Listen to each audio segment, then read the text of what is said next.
"26-year-old Rika juggles 7 different jobs, not by choice, but necessity.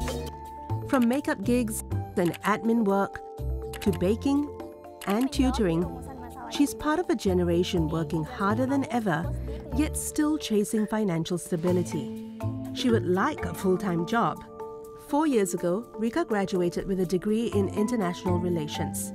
She sent out 100 job applications and got 100 rejections. Waktu itu tuh mengamar di marketing communication. Terus nggak ada balasan sama sekali. Untuk CPNS baru sekali. Terus setelah itu aku coba-coba lagi, masih banyak-banyak ngelamar, terus sampai bertahun-tahun ada yang dipanggil, terus sampai udah masuk ke user juga, tapi setelahnya di ghosting aja. Secara formal aku nggak bisa jawab ya, tapi mungkin aja karena sekarang umur udah mulai lewat dari batas nih, karena biasanya lamaran itu dibatasin sampai umur 25 tahun. Kita bisa sampai lulus interview, tapi tiba-tiba di-cut aja karena umur kita udah lewat. Dan banyak juga yang fresh graduate, tapi ujung-ujungnya dia punya persyaratan dengan minimal 2 tahun pengalaman. Biasanya kayak gitu sih yang bikin aku gak nyangkut atau ditolak sama perusahaan. While she was searching for employment, she built her own career 1 gig at a time. Her first freelance gig came during her final year of university, doing makeup for a friend's graduation ceremony. Fee-nya waktu itu aku masih 150.000 karena dia juga bilang butuh makeup artist, tapi budget dia masih rendah. Di situ aku penghasilan pertamaku. But it was a stint as a crew assistant on a television show that showed Rika that she could freelance full-time. Di situ selain makeup sendiri, aku kebetulan ada project jadi crew assistant. Di situ kayak lumayan ya, aku kerja sehari dengan bayaran 500.000, terus kadang juga dari satu project bisa sampai 2-3 hari, jadi penghasilannya juga lumayan. Dari situ kayak, wah ini bisa nih kalau misalnya multiple freelance, kayak buat pemasukan aku per bulannya kayak lumayan gitu.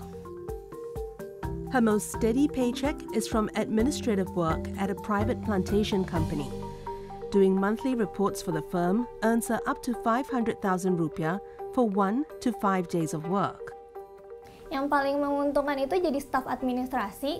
Kenapanya itu karena aku nggak butuh biaya apapun untuk transport, dan waktunya juga fleksibel, tapi penghasilannya juga lumayan. 4 other side hustles add to her income. When she has multiple projects in a month, she's able to earn up to 5 million rupiah, about the average base pay for a graduate in Indonesia. But during slow months, her income can plummet tenfold. This makes financial planning impossible and adds to the stress of helping her support her family. To stay afloat, she matches her budget to whatever comes in. Itu lebih kepada pengeluaran yang nggak sama kayak orang lain. Misalnya orang tuh bisa kontrol dengan penghasilan yang tetap, itu mereka tuh bisa pengeluarannya bisa dikontrol segini, tapi dengan penghasilan aku yang beda-beda itu nggak bisa. Jadi pengeluaran aku tuh mengikuti dengan penghasilan yang aku dapat. Having an emergency fund is especially important for freelancers like Rika to tide over slower months. Salaried workers are encouraged to have 3 to 6 months of essential expenses for their fund. For freelancers, a bigger safety net of 6 to 12 months is recommended. To build that, Rika has to calculate her essential monthly expenses and set aside a fixed proportion of her income each month to contribute to the fund. On months she's paid more, she should see if there's enough to top up her emergency fund.